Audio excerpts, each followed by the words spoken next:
Closing conditions are a set of documents or conditions that must be satisfied by the seller, the purchaser, or the target company to achieve a closing in an acquisition transaction.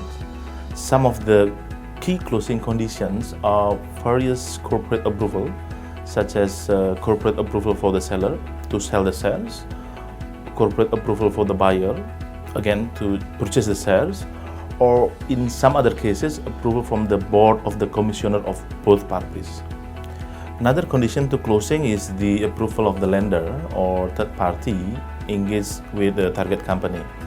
For lender, for example, is a very typical negative covenant in the loan or facility agreement that if debtor wishes to have a change in the shareholding composition, approval from the lender is required. If the lender doesn't give the approval, the closing will not be achieved, or it still can be achieved, but it may trigger mandatory prepayment. In some transactions where the target company is engaged in a long-term or complex agreement with a third party, usually it also requires approval from the third party. For example, in a case of power purchase agreement or long-term cooperation agreement, or technical cooperation agreement, etc., etc. In Indonesia, in some industry, approval from certain government agencies is sometimes required to transfer shares in a company.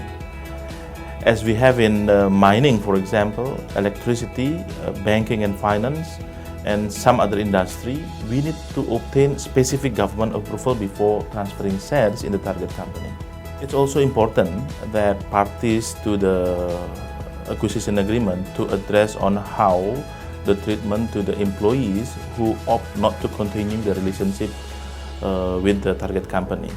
Because we understand that under the Indonesian manpower law, if there is a change in the controlling shareholders, then the company will have an option to continue the employment relationship or not to continue the relationship with the company.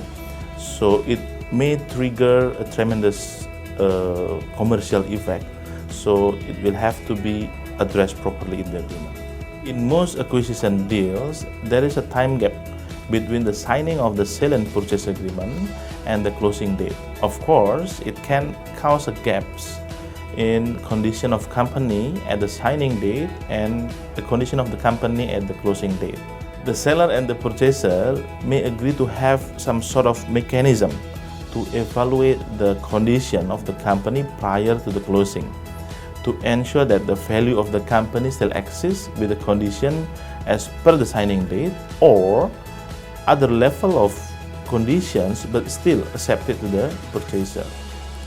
The buyer can always waive that and put a clause where the buyer has unilateral right to waive certain conditions to closing, but still retain a right to demand that later on after the closing is happening. So this is an important clause by which the buyer is not locked up. The parties cannot achieve the closing if the seller intentionally or for some other reasons cannot achieve certain conditions on time.